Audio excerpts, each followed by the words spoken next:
एक बार की बात है जब गौतम बुद्ध मगध राज्य के एक गांव में ठहरे हुए थे। गांव से थोड़ा बाहर एक मोची अपने परिवार के साथ रहता था। उस मोची के घर के पास एक तालाब था।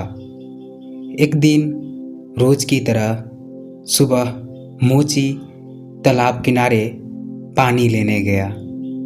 वहाँ उसने तालाब में एक बहुत ही अद्भुत पुष्प देखा।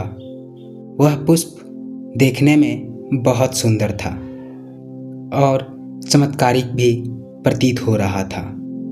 मोची ने तुरंत ही अपनी पत्नी को बुलाया और वह पुष्प उसे दिखाया।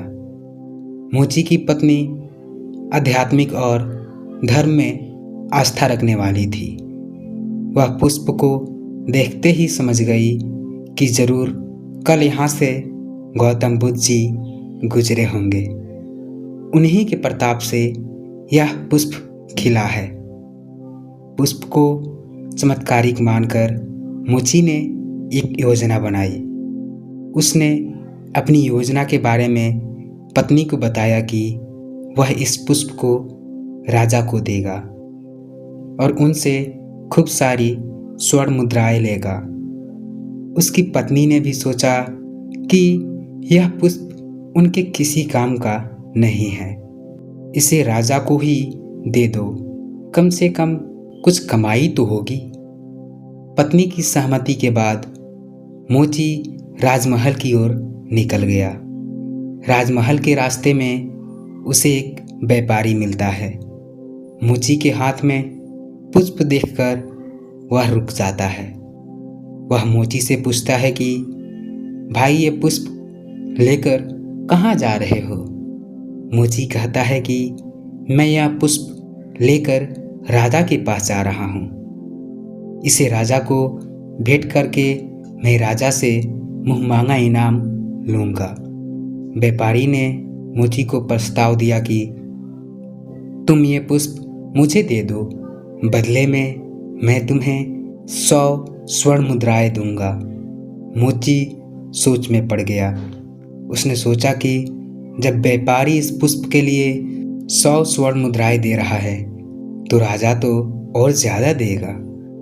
यही सोचते हुए उसने व्यापारी को पुष्प देने से मना कर दिया। थोड़ा आगे चला ही था कि उसे रास्ते में राजा आते हुए नजर आए, जो गौतम बुद्ध के दर्शन के लिए जा रहे थे। राजा भी मोची के हाथ में वो दिव्य पुष्प देखकर अचंभित हो गए। राजा ने मोची को पुष्प के बदले 1000 स्वर्ण मुद्राएं देने के लिए कहा। यह सुनते ही मोची के मन में एक अजीब सी चेतना आई और वह राजा को पुष्प न देकर दौड़ता हुआ सीधे महात्मा बुद्ध के पास जा पहुंचा। महात्मा बुद्ध जी मोची को देखकर हैरत में पड़ गए। उन्होंने मोची से पूछा तो मोची ने उन्हें सारी बात बताई। इसके बाद मोची ने वह पुष्प महात्मा गौतम बुद्ध के चरणों में अर्पित किया और उनसे कहा कि पहले तो मेरे मन में पुष्प को देखकर लालच आ गया था, लेकिन अब मैं समझ गया हूँ कि जिसकी छाया पड़ने से ही एक पुष्प इतना दिव्य हो गया हो, अगर उसकी शरण में मैं चला जाऊँ तो मेरा जीवन भी धन्य हो जाएगा। इसके बाद वह आजीवन महात्मा गौतम बुद्ध का शिष्य बनकर रह गया। इस कहानी ने हमें सिखाया कि हमारी जिंदगी में हमें बहुत सी चीज़ें अपनी तरफ आकर्षित करती है, लेकिन हमें उनके लालच में न फंसकर अपने ज्ञान का प्रयोग करके जीवन में सही राह को चुनना चाहिए। आशा है कि आप इस कहानी को समझ पाए होंगे और अपनी ज़िंदगी को और बेहतर बना पाएंगे। ऐसे ही नॉलेजेबल कहानियाँ सुनने के लिए इस चैनल को सब्सक्राइब ज़रूर कर लें। जय हिंद।